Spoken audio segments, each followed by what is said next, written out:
Oh, it is wonderful to see you. This is Stuart Berger in Norwalk, California, and it's my honor to welcome you to our Temple of Light service. We just heard music composed and performed by Gary Cortland Miles, and the pieces were entitled Galactic Streams, Oases of Joy, and The Dancing Wu Li Masters.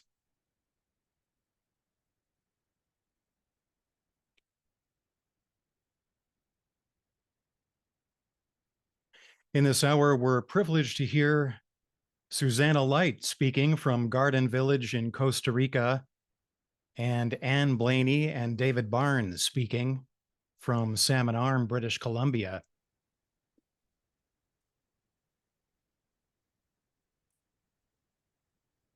To begin our time, these were words that Yolanda spoke to those who were assembled at Sunrise Ranch on September 13th, 1953, as part of a service, and this is entitled Anniversary Meditation. 21 years ago this morning at about 4 o'clock, there was the beginning of that cycle which established this ministry which we share on earth. The 13th, 14th, and 15th days of September mark this anniversary period. The 3 days which in 1932 correlated with the 3 days of the tomb period and the cycles of the resurrection. And on the 16th day of September 1932, our official ministry on earth began. As I mentioned last evening, that commission was not merely to me. It was a commission to be shared by all who would take part in it. And it is to this end that you are here, to share in the fulfillment of that divine commission. I have a very vivid memory of that morning 21 years ago today, when I was awakened early in the morning at the first faint signs of a coming dawn, with a feeling of being virtually overwhelmed with a tremendous restlessness. I got up and walked around the room for a time. I considered dressing and taking a walk out on the streets in the city of Nashville, Tennessee. But somehow that did not seem to be the course of action. So I tried to read, and the printed page was merely a mass of meaningless words. And I thought I would read the Bible for a while, but it too, for that moment, appeared to offer nothing. There was a tablet of paper and a pencil on the table, and after it had caught my eye, I had an urge to sit down at the table. I had no outer awareness of anything which I might write, but I sat down and picked up the pencil, and gradually the room filled with a silvery cloud of light until all of the objects in the room were blotted from my view. And being enfolded in that cloud, I began to write. And in the writing, recorded the answers to questions that had been in my mind for many years, seeking the solution. Gradually, after about an hour and the urge to write had ceased, the cloud disappeared. And I read over with much interest what had been written under my hand. The following morning, on September 14th, I was awakened again at about the same hour, and on arising went immediately to the table. And again the cloud filled the room, and again I was enfolded in that cloud for about an hour. The same thing happened on the morning of September 15th. I have never since that day had a similar experience. Just those 3 mornings. And through that experience, the consciousness of the basic principles of reality, which I have presented to you, was presented to my own outer consciousness. At the conclusion of that experience, I knew the answers to the questions. And the questions, in that sense, have not concerned me since that day. The questions of application and service to humanity have concerned me. But for myself, I knew the answers. And I knew the work to which my life, from that moment forward, had to be utterly dedicated. And it is through that ministry that you have been gathered here to share this hour. In recent weeks and months, you have been given an opportunity to begin to understand what we have called the Shekinah pattern of being. And when I speak of that silver cloud that appeared those 3 mornings in succession, I am sure you all recognize the reality of what in olden times was called the Shekinah cloud of glory. I do not suggest that you should try to imitate my experience. I do not suggest that your own outworking should be similar in the sense of the nature of the personal experience, but the principles are the same. And now, over to you, David. Thank you, Stuart. It's very good to be with everybody on this evening hour of meditation together. Good to be able to speak with Stuart and Susannah and Anne tonight, in particular. About 2 years ago in a temple service, Robert Merriman and I spoke, and the theme of that service related to what came to be titled as a word of good report. And from my standpoint tonight, I think I would like to give a little update on that good word from my perspective.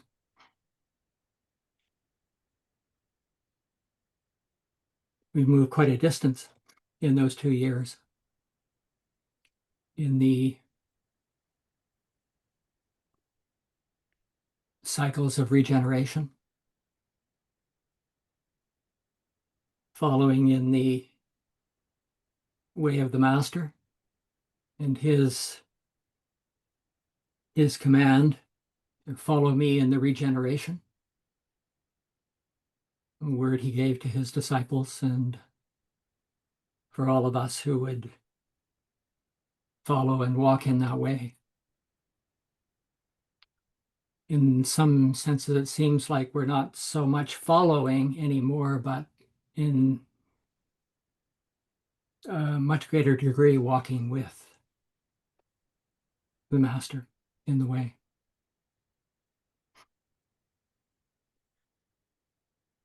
Apparently, this is what happened to Enoch. He walked with God, who was God, walking on earth. And with Noah, who was told to walk before me and be thou perfect. And the Master certainly showed the way to walk in perfection. And he said, be thou perfect and follow me in the regeneration. So something has been happening that has changed the experience of all of us, I feel. If you want to just, if I want to use as a reference point, just the last couple of years. It's quite a new heaven, really, that we're all experiencing the emergence of evidence of the emergence of an increasingly unified body. and one voice speaking through that body.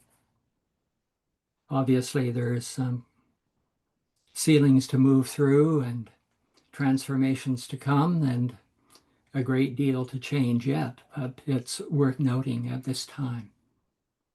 The end of this second year of a 7-year air cycle and the beginning of a third year of that 7-year air cycle. The air, of course, relates to the cloud of glory that Stuart read about, the atmosphere of heaven, and the spirit of life moving in the body, which is us and others. I wrote a few things down about an hour before the service started, and I'd like to read them. Just came to me as I was lying quietly.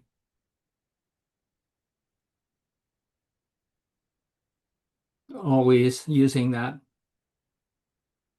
beautiful phrase, let the words of my mouth and the meditations of my heart be acceptable in thy sight, O Lord.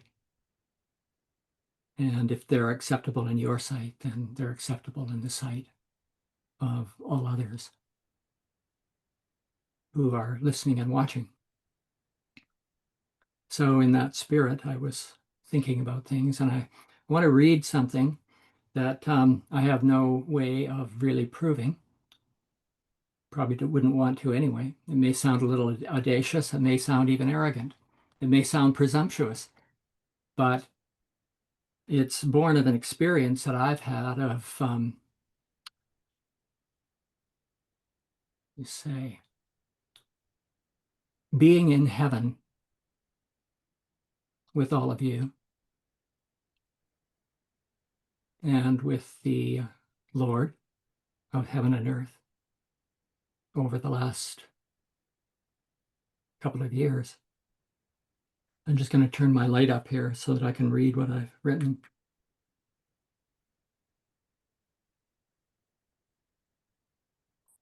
I said, we have, for the first time since Martin died, and this emissary body fragmented and scattered for a number of years in the 1990s, and for a number of years after that. For the first time, we have clear evidence of a new pattern of integration occurring. We have the evidence of the fire of love and the light of truth and the glory of life in focalized expression.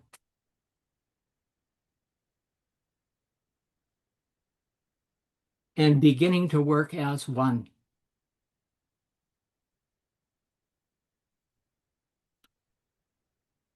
Evidence of the presence of the Shekinah pattern of being in focalized representation and expression once again. These three factors are now at work and in action in relationship to the earth of this spiritual body and those who would be drawn to be a part of this spiritual body.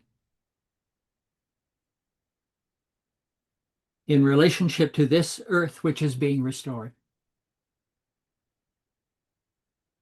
Under the dominion of and at the command of the Lord of the body, the Lord of Lords.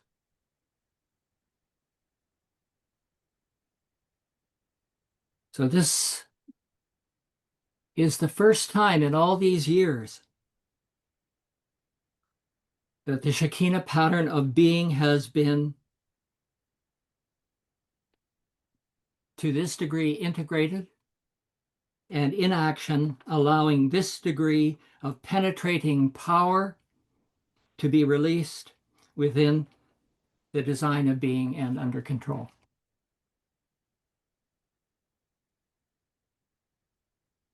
And this is making a huge difference in our experience and in the experience of many people who don't know anything about us yet, and in the experience of the whole world, that which is disintegrating and that which is integrating.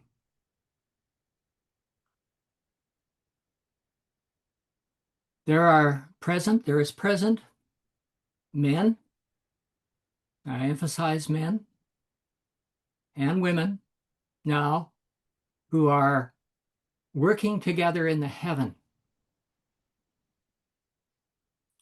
to let these four forces focalized in these four levels that we call the Shekinah pattern of being and the one who dwells have its way with us and with the substance that responds, and also the substance that, because of the people who hold it imprisoned, are still rebellious against it. But there are men and women now present who are in dominance, in agreement in this way, in the heaven. And there's a lot to work out in the earth as this proceeds, as we move through sealings and as we continue in this one generation, which was in this cycle initiated by the Master, and in 1932 opened and accelerated and enlarged by Yolanda and carried forward without a flicker of doubt through Martin. And they both did their work impeccably. I've heard a statement over the years by various ones that said, as they considered the development of leadership and the carrying on of the work after Martin died, if Martin couldn't do it, I certainly can't. And I think there is, in considering that statement, a failure to recognize what Yolanda's responsibility was and what Martin's responsibility was and what our responsibility is. I thought I'd read two quotes from Martin. One, 1977, was titled, "Your responsibility is not mine. My job has been to make it possible for the word to be with you. That's my job. Presumably, I couldn't make the word available to be with you if it wasn't in me. I would have no word to make available if it wasn't in me. My job relative to you has been to make it possible for the word to be with you. But your job is to make it possible for the word to be in you. I can't do that. Only you can accept that responsibility as an individual. My ministry is to you, but your ministry is the ministry of the archangel to the world. My job has been to make it possible for the word to be with you. But your ministry begins when the word is in you, and then you are responsible. And so the fate of the world then hangs upon you." Speaking to the individuals of the body who were with him at that time. And then in 1984, a service titled, "Your Job and Mine." And I would note that Eugen was at 100 Mile House at that time, and he spoke in this service with Martin at the beginning of the service. And it's on Great Cosmic Story. You can read the whole of it. But these were Martin's words to the body at that time, and spoken after Eugen spoke, which, by the way, was a very fine articulation, a voice coming through him in representation of the body. But these were Martin's words. This unified, fused body, which has been in the process of taking form, has been for the sole purpose of assuming responsibility for the creative process on earth. This is the responsibility of those individuals who compose this body. This is not my responsibility. My responsibility is to do what I might to allow the body to take form. That's my reason for being present on earth. But that has very little to do with the responsibility which rests upon the individuals who compose the body. For what is to happen is their responsibility, not mine. It is absolutely in the hands of each one who would be a part of this body. I've not really done my job that well. If you, individually speaking, do not assume the responsibility of alignment with the creative process, to the extent that I have done my job well, it leaves you in position to do what you are here to do. But remember, it's not what I am here to do. No use looking to me to get your job done. I'm not here to do that. I was here and have been here to do something else. I suppose if I've done a good job, there comes a point where I am not necessary anymore. That's all right with me. I trust it's all right with you, too. Now, I'm making this distinction principally to bring a little greater intensity to your responsibility, because you can't look to anyone else to do it, least of all, me. This is not the reason for my presence on earth, but it is the reason for yours. And we're not very useful unless we acknowledge the reason for our presence. And so the fire falls from heaven. And that's what we are all here for. But you, in a particular way and a particular sense, and me, in a particular way and a particular sense too. But yours is special. And it doesn't need me at all to do your job.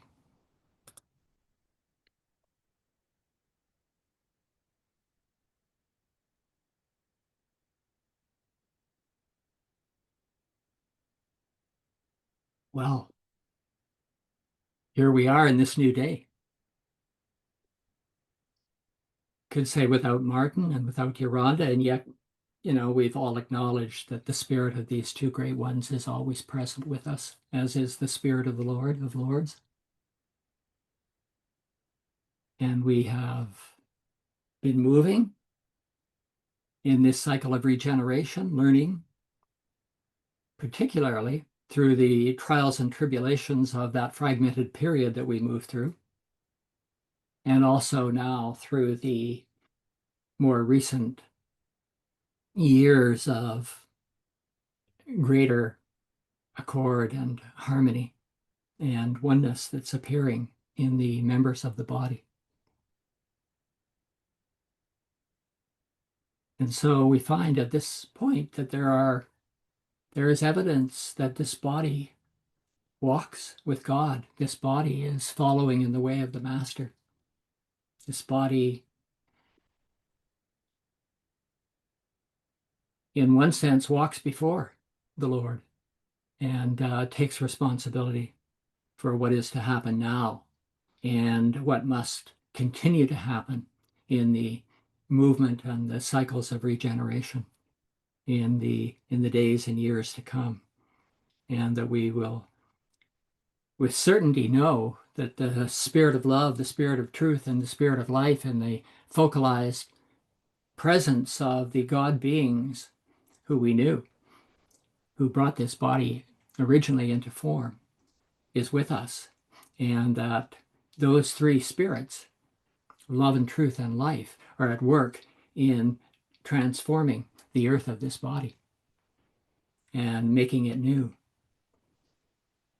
so that oneness is known, love is known, the capacity to work together in the heaven particularly, and not getting too much mixed up in earthly things over which there's often a lot of contention, but keeping the heaven clear so that the evidence of the presence of being with one accord in one place is increasingly ours. And this would make the Lord's heart rejoice, would it not?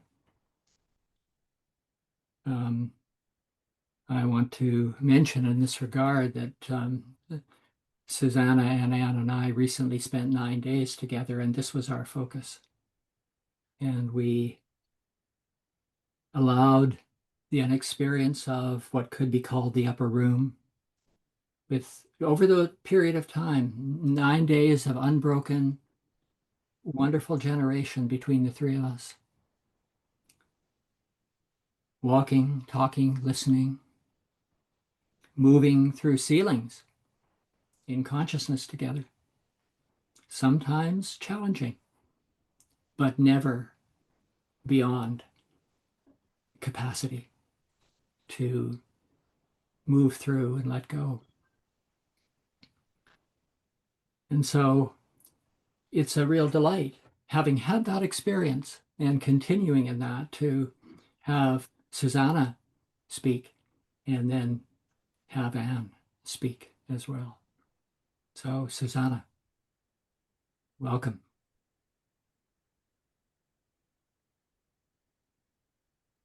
Well, greetings.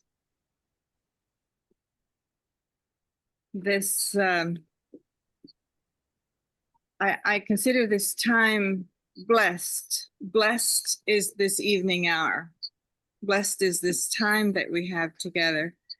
And we share this time to enliven our consciousness, to enliven our remembrance, and to let this radiant remembrance permeate the earth.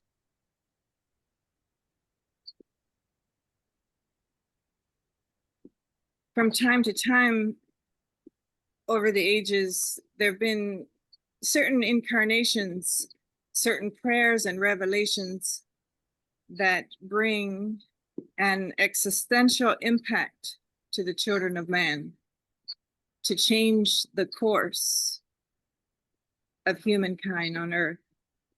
And this, I feel, is what has been spoken of and heard thus far within our beloved gathering tonight. I am in wonder. I'm in prayer.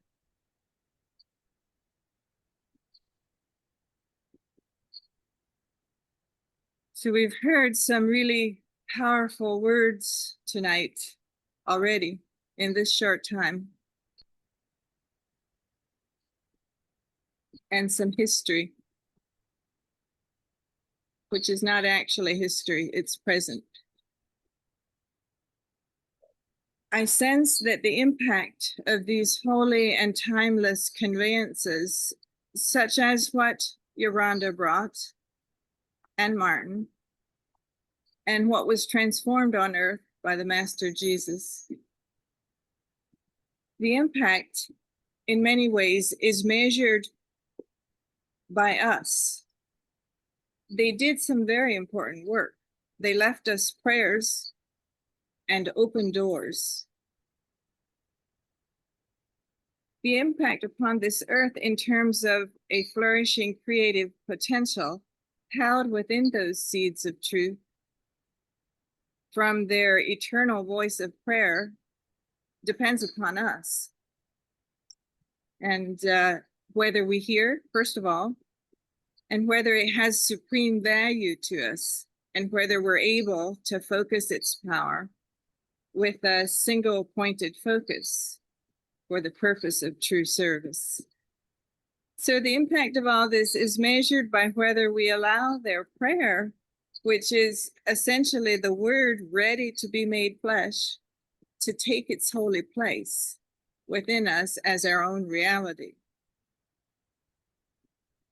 which I think is what Martin's words spoke very powerfully to. There is something I take particularly to heart about the prayers of Yolanda, a part of which I'm going to share later on this evening, and the prayer that the Lord Jesus brought before their Heavenly Father on our behalf and on behalf of mankind. We have felt this love. We've been drawn by this love. And we do know that such divine voices of communion between the Father and his elect are powerful beyond all comprehension, and are for the very specific fulfillment and outworking of the Lord's holy will and purposes on earth through us, with us, as one.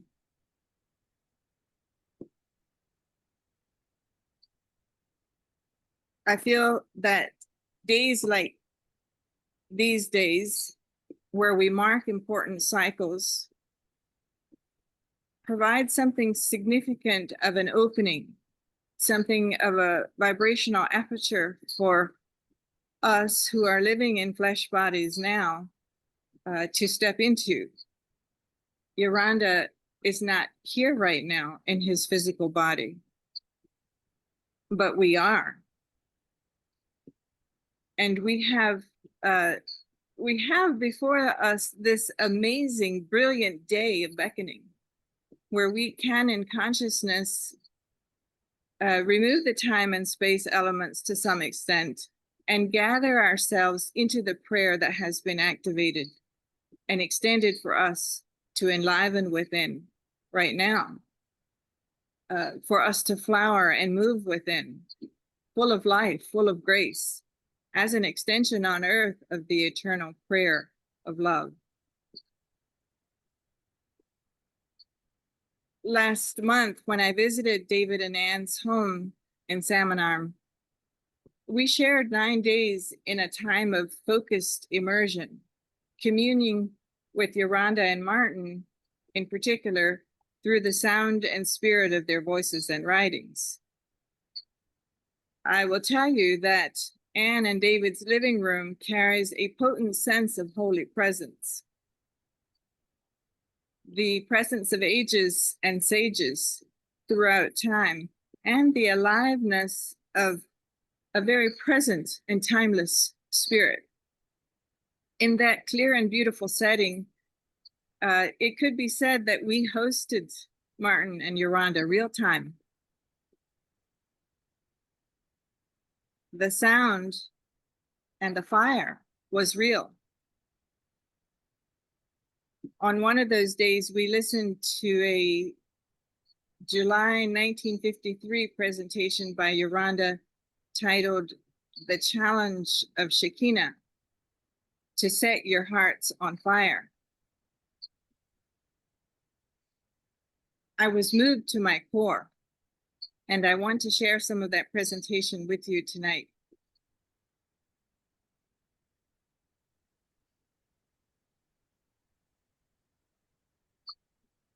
my experience sitting there in the living room with Yolanda and Anne and David, I felt the immediacy of potential to clarify my consciousness to the point where I and we would be able to use a type of spiritual cut and paste function, placing ourselves into that time of the day of Pentecost in the upper room, which Yolanda was referencing, when the Holy Spirit was descending upon those gathered.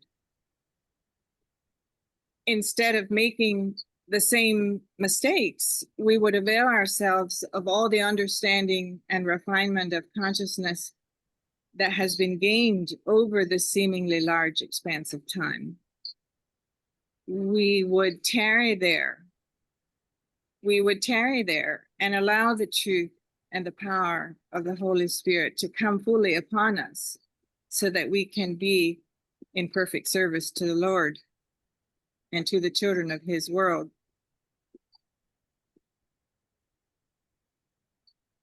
I felt that this was what Yolanda was praying in his prayer at the end of his talk here, which I'll share. A profoundly moving prayer, a great petition to his Lord and King that he, Yolanda, would be given the words sufficient to inspire us that it is possible to carry this work of releasing the old world patterns and bringing the new cycle of illumination all the way through to victory through us.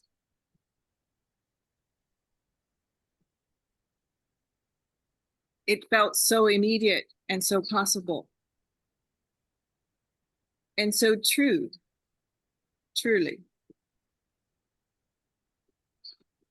So I don't think any of us here would want to be the ones to say to Yolanda or to our beloved Lord of Lords that they haven't left us sufficient inspiration, sufficient instruction, or love and possibility.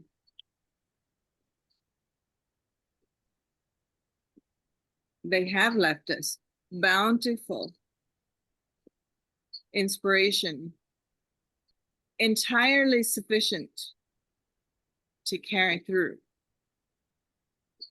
And it's why we're here. It's the hour that we've come to realize this.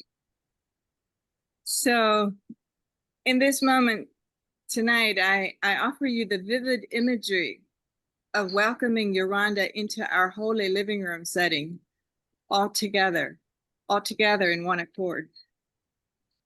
We can omit the illusion of time and space and simply allow Yolanda to be here with us, here within our clear and open and eager hearts. And I think you'll be inspired. After Yolanda speaks, this service hour will be kindly handed over to Anne Blaney. And David, can you bring us Yolanda? The greatest need from the standpoint of our present function is to reach a point where there is the reality of the Shekinah kingdom and power and glory in our own lives here and now. We recognize that the kingdom aspect is the light aspect of the Shekinah pattern. The power aspect relates to God's love, and the glory to the Shekinah cloud.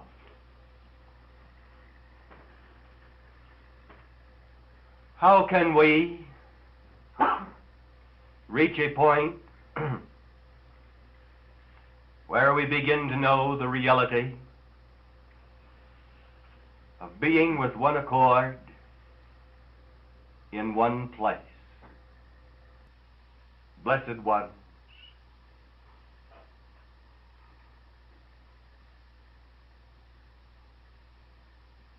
is the cycle of recreation, the work of recreation, sufficiently important so that we can let it begin to be the basic pattern of the meditation of our hearts? Not that we should be recreated, not that we should be illumined, not that we should become citizens of the kingdom, not to serve ourselves, but first to serve our King, and finally to serve our fellow man. Once we are with one accord in one place, dedicated to that proposition of service, letting the Shekinah pattern of reality act upon the substance that is provided by this unit, we'll begin to have the coming of the day of the New Jerusalem pattern of Pentecost. The New Jerusalem coming down from God out of heaven.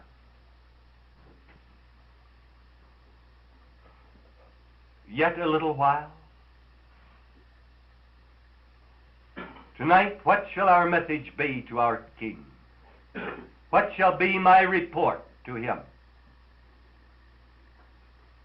O King of heaven and earth, Almighty One, Supreme One, Lord of all,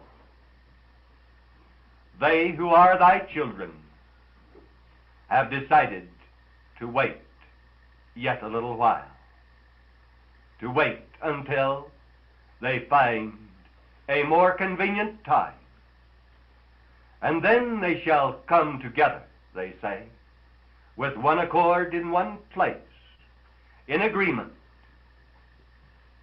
that being in agreement with thee,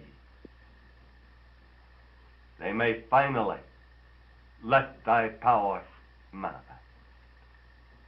And ye shall receive power. After that, the Holy Spirit is come upon you. Shall we send this message to our King?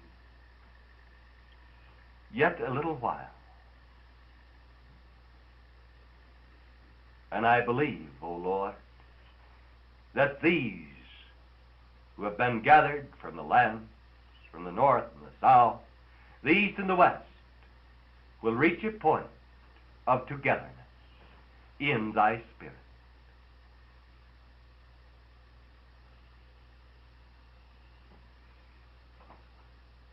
What shall it be? We must let the New Jerusalem come. For the New Jerusalem is the new manifestation of the Shekinah pattern of being. The new manifestation for which we are responsible.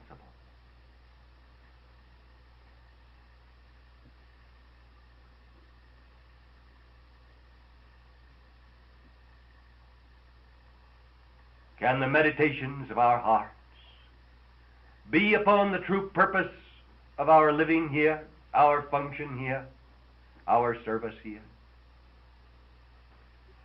Can we begin to see the petty things for what they really are? Can we begin to see the important things for what they really are?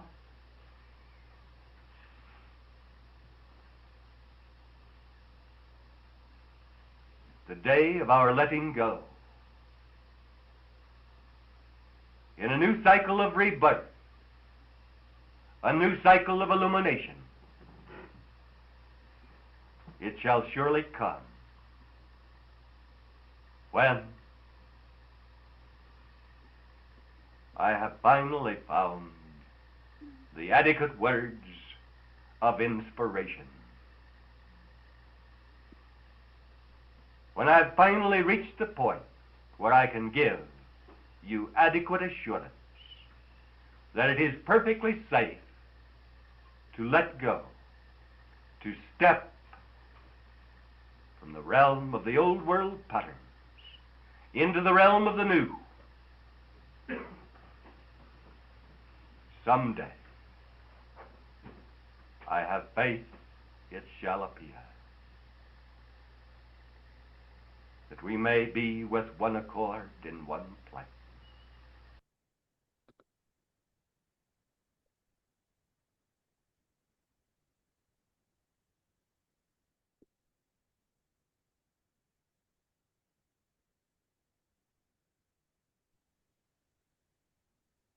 Hi. I had to unmute myself. I want to follow up on the imagery that Susannah just shared with us. I was thinking that it's not such an impossible thing to imagine us sitting, for instance, with the 120 at the day of Pentecost, or that we would invite Yolanda to sit here in our fireside chat this evening, or that we would have Martin come along and be with us. I mean, what's so different than the fact that I'm in your living room? I know Martin once gave a service called something like the creative use of imagination. And I think we can use that. I think we're free to use that. Our consciousness is capable of doing that. So as Susannah was saying, it's the eternal voice that speaks through all of us, and we can make these beings who were present in form on earth, we can use our creative imaginations in order to realize that we are incarnate now, and it is our job that they have left for us. So anyway, thank you, Susannah. I just loved your cut and paste idea. So may that prayer that Yolanda offered up also be ours as we honor his awakening. And it's good to bring in the Lord and King, his Lord and King, our Lord and King right now. And particularly, I've been thinking about the temptations that the Master went through in the desert after 40 days of fasting. Now, we haven't been required to fast for 40 days. It probably took that long for his subconscious to be vulnerable to the tests that were brought. But we certainly have the experience of facing these feelings that arise in our own expression as we continue the work here. And 9 years ago, Martin gave a service called Let Ceilings Be Broken. And he quoted from Matthew, "For then shall be great tribulation, such as was not since the beginning of the world to this time. No, nor ever shall be. And except those days should be shortened, there should be no flesh saved. But for the elect's sake, those days shall be shortened." So that we've heard this quote before, and it's probably been a topic of conversation or thinking. But one thing we can say is that this is a very definite statement. And indeed, there have been millions of human beings who have suffered terrible things on earth. But there has been no fulfillment, actually, of these words. Just a hint of what was coming. That was actually a quote from Martin. And we can certainly agree with him that in these days, we are seeing the power of love in its creative ways, but also very much in the destructive ways, which the power of love will bring. Continuing with Martin, the intensity of that which shall appear is absolutely dependent on what human beings do, what we do. And it depends also upon those who have begun to awaken, who have the opportunity of sharing a vision and who are offered the privilege of participating in that which may establish a divine control pattern on earth. Continuing, there are many things which need to be seen in relationship to this control pattern and what is required from the standpoint of the divine machinery. It is what we do in relationship to what we see that determines any value such vision may have. And we always find ourselves, when we consider our ministry as a whole, up against certain ceilings. We keep coming up against them over and over again, simply because those who are charged with the responsibility insist upon maintaining the old patterns of human approach, subjection to the things of this world, the mass consciousness of humanity. And the only thing that can deal with it is the power of God.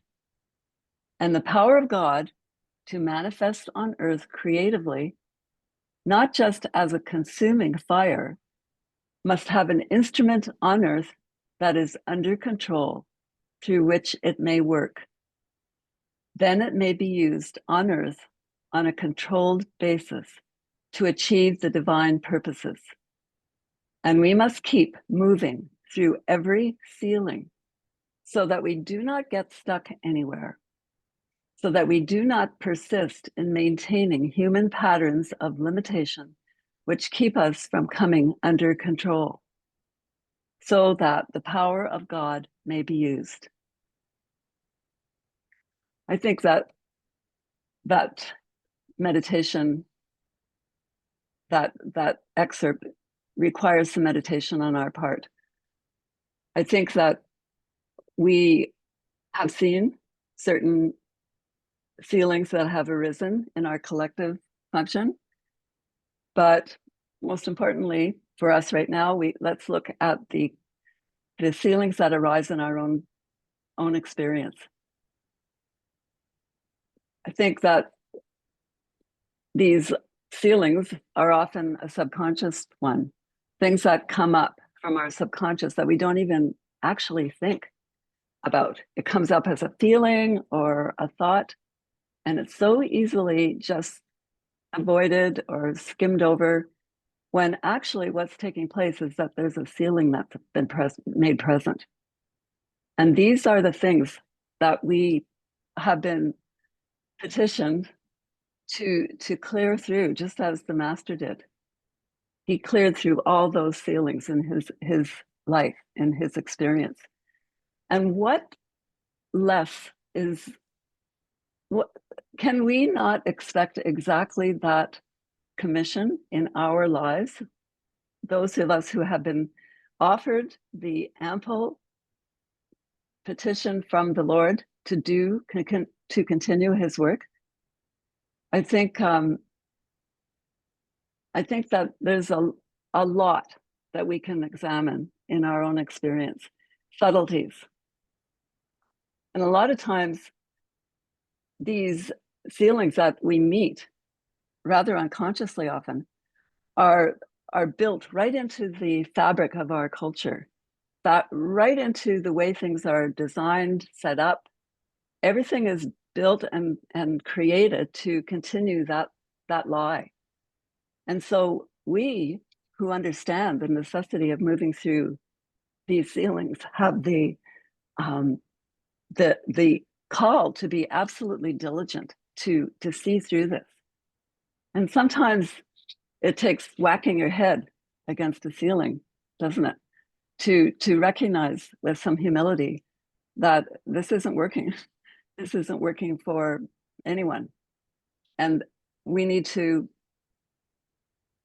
in moments of a prayer, you might say, to call on the strength of the collective and call on the victory of the Master to be around us and in us, and to listen to the voice that is inside of all of us. That voice is inside of us if we will just listen.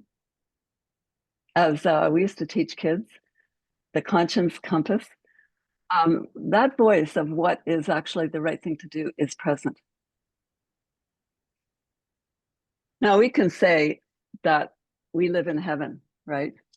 I live in heaven. I deal with the world from my heaven.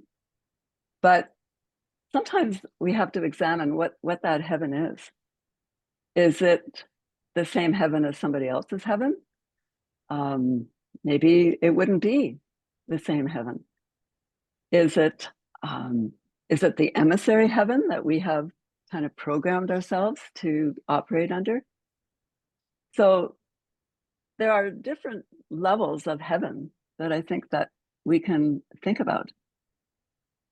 There are tons of heavens. There are heavens that contain impurities, and people are working from their heaven. So it's up to us to be really vigilant that our heaven is real and honest. And I think too, as we move along, we might consider something that Martin actually brought up in a service called The Perspective of the King. He was pointing out that there's actually another level of heaven, which is presiding over the heavens below, the heavens over the earth. That's only one level, one stage of living out of heaven. But who are the ones who can be at the level that sees the whole map, the whole terrain below? And that's, I think, what we're starting to explore in our times together, to look at things from the King's perspective and to understand that someone has to be conscious at these levels. But in order to do that, you have to be clearing through the feelings that are given to us to have a victory over. Here's something that Martin said. Wherever a person keeps running into something repeatedly, he may know for sure he has established a ceiling for himself. He needs to take a good, honest look at his feelings, his attitudes, himself, so that there may be a centering in the right place, in God, in the Spirit of God. And having found that centering, let us stay there. Let us stay centered. How long should it take to reach a point where we are willing to stay centered? This has very little to do with all the changes that need to work out in the individual. We all have those. Anyone, though, can stay centered. Anyone. There are many things to be worked out, things that do not work, nor are they changed by just hoping they'll work out, until a person stays centered. Not just, oh, how wonderful. My questions are answered, and now I feel fine, and now I'm centered for 5 minutes. To stay centered, because it is only as we do stay centered that something really begins to happen. How strongly people feel about the things that they think are wrong. And anyone who insists upon letting feeling manifest in relationship to that is bound to establish a ceiling for himself. Oh, says our feeling realm and our mind, that's just too much work. I'm saying this. Well, we see the folly of accepting that lie of the tempter. So the world keeps moving along the lines that our master prognosticated because of this lethargic state and intense self-centeredness, which keeps human beings from seeing anything much beyond the ends of their noses. So I think I've raked you over the coals enough on that one. And we do have such a wonderful experience to be alert, to really be alert, and to catch those times when we so quickly fall back into the human level.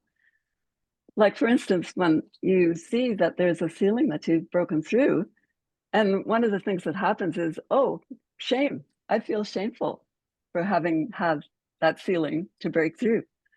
Or, and what happened there? You just plunked right back into the lie again. So even those times have to be caught. Let them go. let those times, let those feelings, those voices just disappear. There's really an incredible opportunity that has been waiting for us to fulfill. And is that too much? Is that too much to ask? I think not. Another service that Martin gave was called This Generation. This is a service that has been used in the Temple of Light before. Carol Smith spoke about it in 2021. And every time she speaks, actually, she brings up this particular theme, which is the fact that the generation has to be done in one, the restoration has to be done in one generation. Okay, here's what Martin said about that.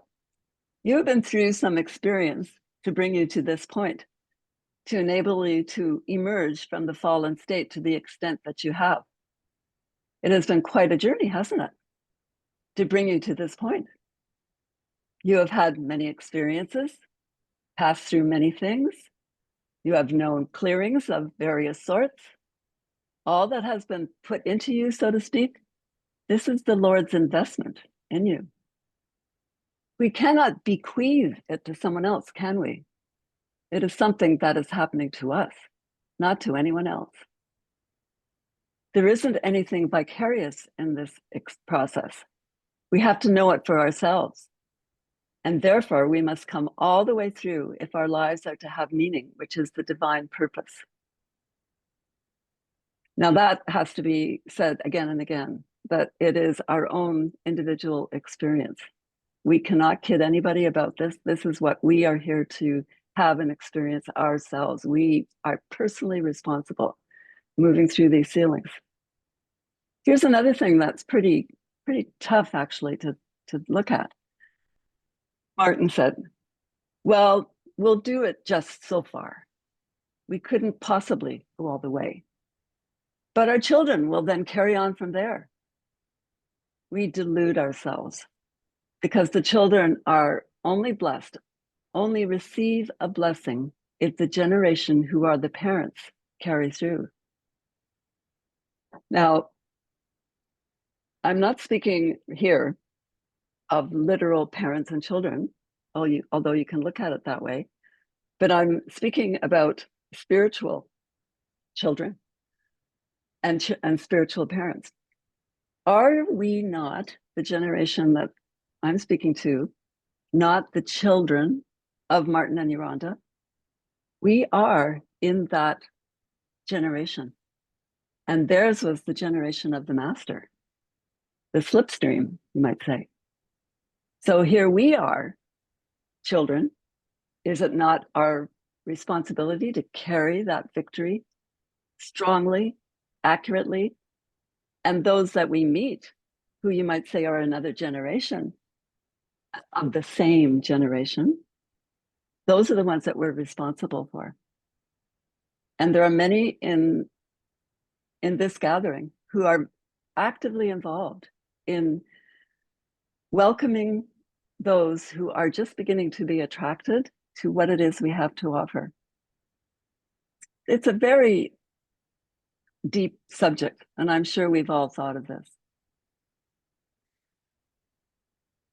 Now, here's something that might be of some relief. Martin continues, this is something that must work out in one generation, otherwise it doesn't. But it is not a matter of working out in one particular generation. It's that it is one generation of the victory. And how it works out is not something that we can predict. We don't know that.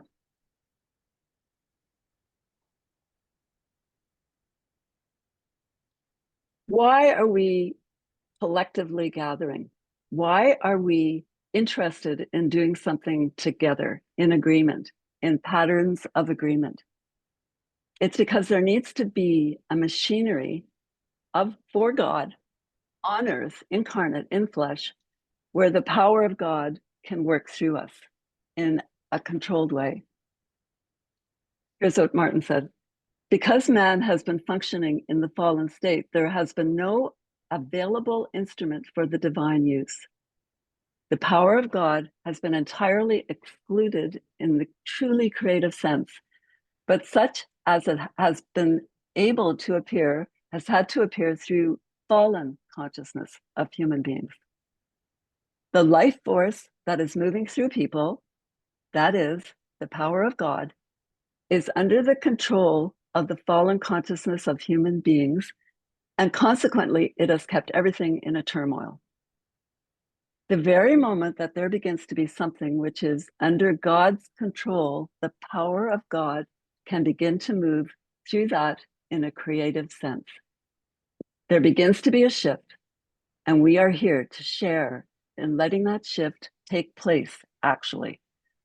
But unless we ourselves experience what it means to be under the dominion of God, unless we ourselves begin to discover and consequently experience what it means to function on the basis of divine consciousness, we cannot share in that which needs to be done. So that is our prayer today, tonight. That is why we come together and why we offer to the one that we love and the ones that we were taught by and the ones that we are being taught by now and the ones that we teach. This is why we are here, to provide that machinery so that the power of God can move through and have a creative result. It will have a result. And we can see that the fire of love, it burns what does not belong. And it's in the process of doing that. So as David was saying, we are here to participate in the creative process of that. Martin did his job. Here we are to provide the machinery.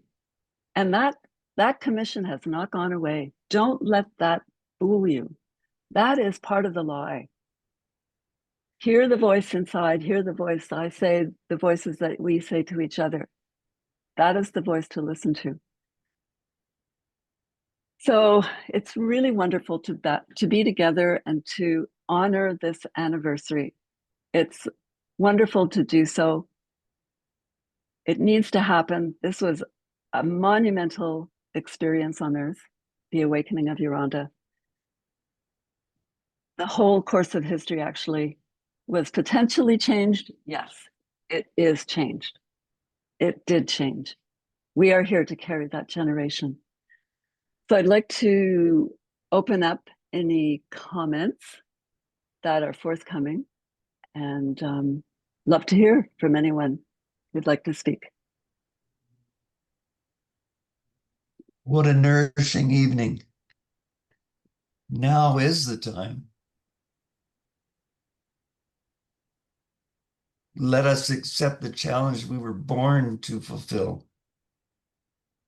Let us answer the Lord's Prayer. Let us dare to fulfill the Archangel's commission. This has been unknown, and it is the body's responsibility, the body of which we are part. Let's dare to discover what that means. Oh, we are worthy to accept the blessings which our master, Yolanda Martin, initiated on earth and challenged us to accept. Now they are our responsibility. What a joy to be with you all and to know the beauty of being which has come through each of you this evening. So let's accept and embody this commission. We've been trusted with this. They left the doors open. Let's go through. Let's discover. what it means.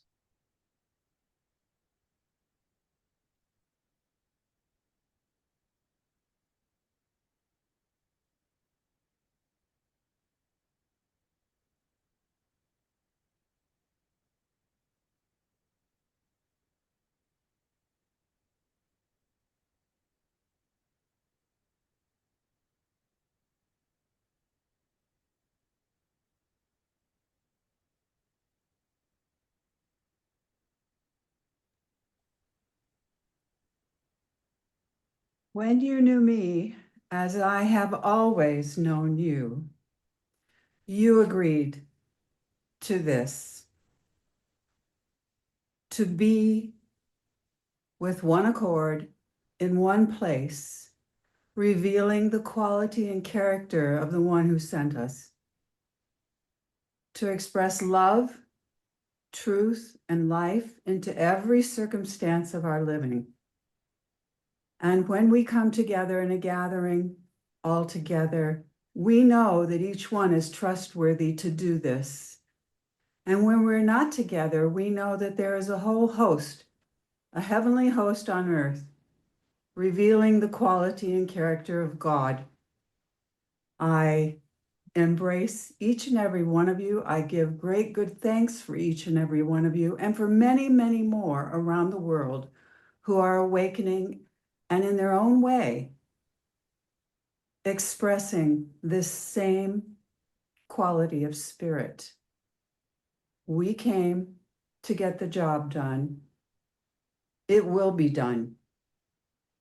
Thy will, not mine, Lord, will be done on earth as it is in heaven, because we are here with one accord in one place. Thank you all.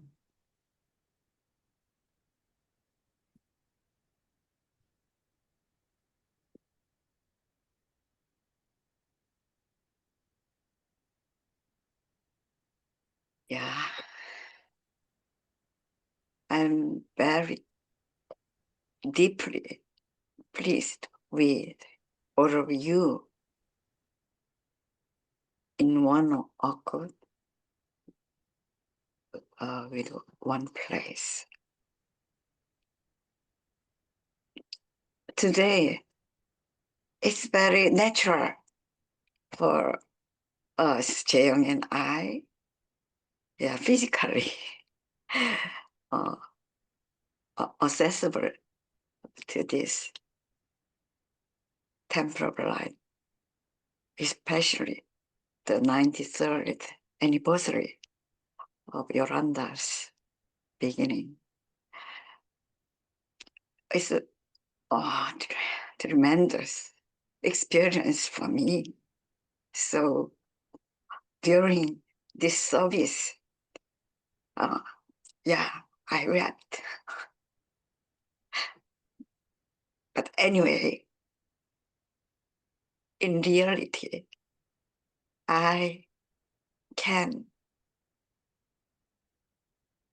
walk with you to regenerate our real home.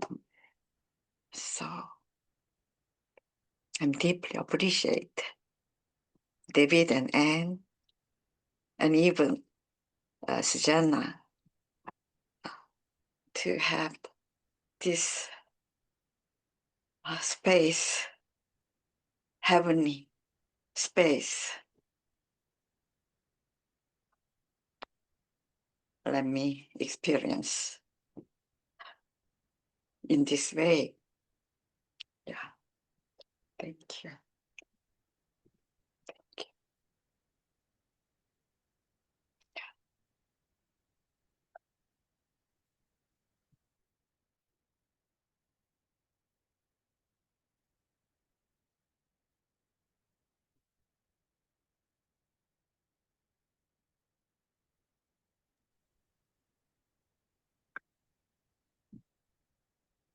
So I'd just like to ask David and Susannah if you have any concluding words.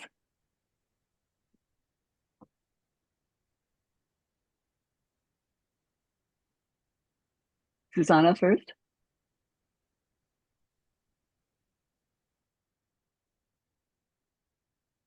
The moment feels so full and uh,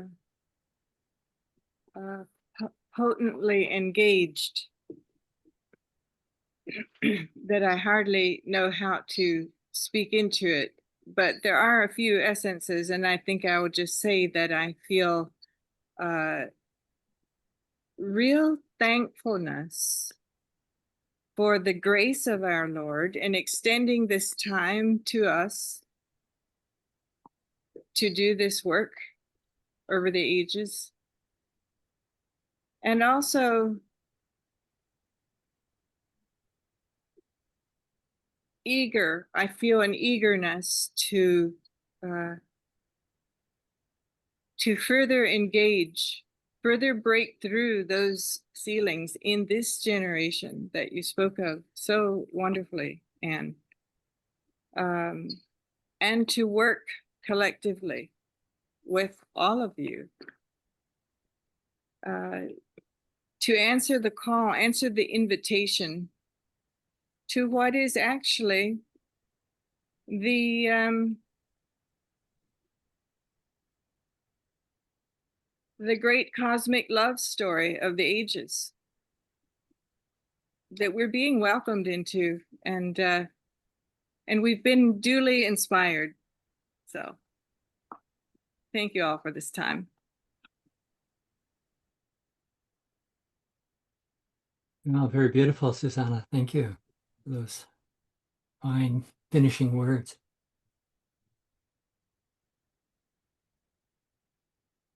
If Martin couldn't do it, I certainly can't do it. I heard a former emissary leader say that after there was a big scattering in the 1990s. Martin did do it. Martin did finish it. Martin and Yolanda brought forth the body of the Son of God, which is still growing and developing. But think about it. All those years with Martin, with Yolanda, and all those years of Martin diligently, with one goal in mind, and that is to bring forth a living body of people who would take responsibility for the work on earth. They came to bring that forth, and they did it to that point of development when Martin left. It's like my daughters or your sons.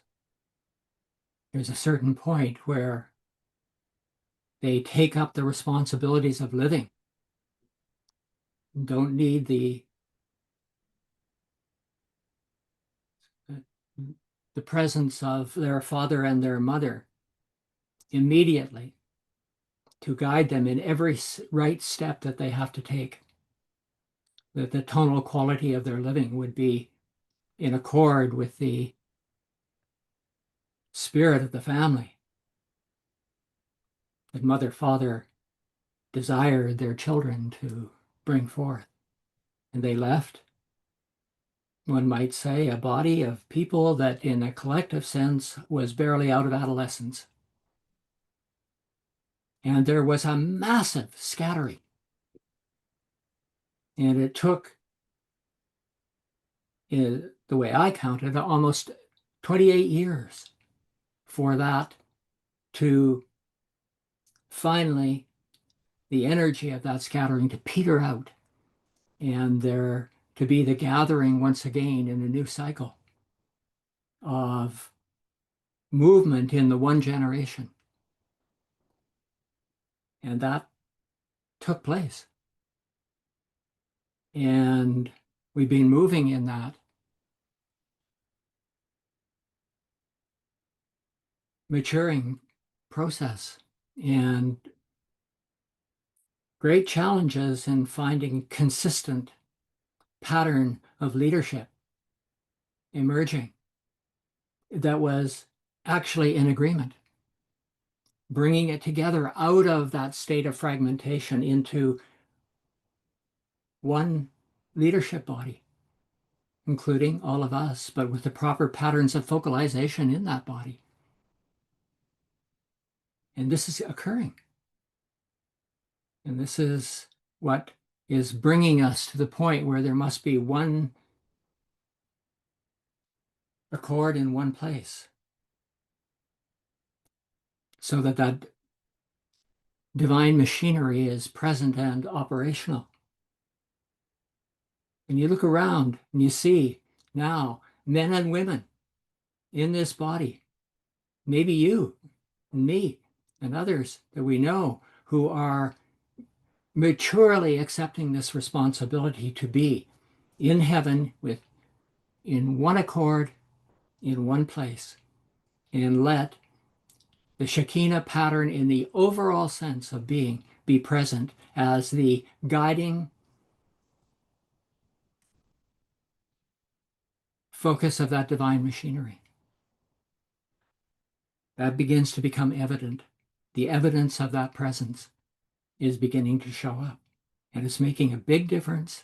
Power is gathering. A sense of oneness is gathering. What looked like fragmented groupings of people, each going in their own way, in their own definition of what's occurring, that's beginning to come together. The sense of oneness and unity being proven out by men, proving out by men and women, and all of us together. I think it's necessary to mark that that is actually taking place at this point in our cycle. And it's something to note because it looked like it could never happen at one point, looking back, not too long ago. How could this possibly happen? There was so much bickering and fighting and squabbling and snarling and disagreement, outwardly and obviously present, and that is dissolving. And this new pattern of, well, Martin calls it machinery. Yolanda called it machinery of reality. Martin called it a control pattern. Certainly isn't absolutely in place, but I think it's wonderful that we could even speak these words and recognize that there is a new spirit blowing in the wind, in the air of the spirit here, because the fire and the light and the glory of life is changing things in the earth of our experience. And this is a wonderful thing to, I think, to bring to focus at this point. And in humility, give thanks to the Lord for drawing us up to the increasingly close to the apex of what Anne was referring to as the perspective of the King, with regard to what's working out in the heaven and the earth of our experience from that view. Now, none of us probably have that view from the apex, but closer to the mountaintop, closer to the apex, begin to see more clearly what's been happening in the regeneration of the substance of the new heaven and the new earth. So just glad to have this opportunity to say something and putting a bit of a capstone on what Anne and Susannah have brought so beautifully. Thank you, Susannah, for your loving spirit and your eloquence, and Anne for your strong presence, always cheerful as you move through ceilings and come through victoriously as you did so beautifully tonight. So Thank you. Stuart, over to you. David, before we close, might I offer something that is about the new spirit, the evidence of the new spirit that is moving? Certainly. Yeah. I so appreciate what was shared in this time, and I want to give something of a concrete example that is actually quite profound of the new spirit that is moving. And that is that in 3 services over 2 weeks ago in the Tone of Life, then 24 hours ago in the Korean service, and then in the Sunrise Ranch service with David Karcher this morning. In all these 3 services, Martin's prayer of being, the Lord's Prayer, was read. And it was read not as something Martin spoke, but owned by the individuals who spoke them as my prayer of being. And what you said, Susannah, about the prayer of the Lord, the longing of the Lord. When Martin wrote the Lord's Prayer, he wrote it not for himself, I felt, but for the body, that the body might reach a point where the body could actually speak those words and be those words together, and that would be the fulfillment of the prayer of oneness of the Lord 2,000 years ago, the prayer of the Lord through Yolanda, the prayer of the Lord through Martin. And I was very struck by the fact that this prayer was read, not only read, but spoken in the first person by John 2 weeks ago in the Tone of Life, by me last night in the Korean service, by David Karcher this morning in the Sunrise Ranch EDL service. And I want to read this, the prayer, the poem of Martin, and read it together in a way as our prayer, our words. Now, as Martin said, to the body of humanity. He gave it to us to live that and be that so that it could be spoken to the body of humanity.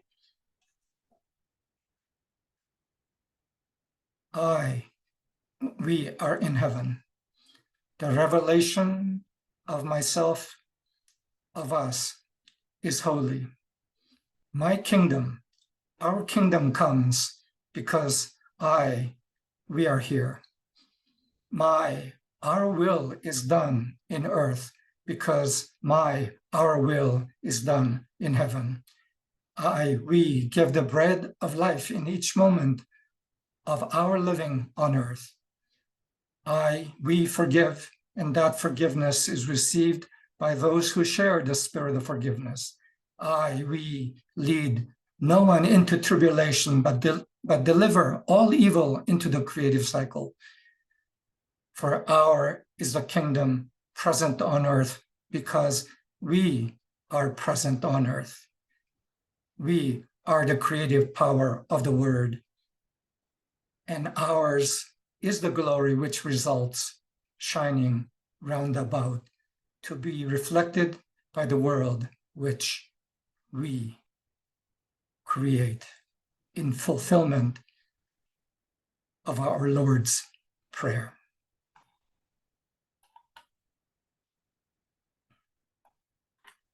So Thanks, beautiful, Eugen. So beautiful. Thank you.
Thank you, Robert.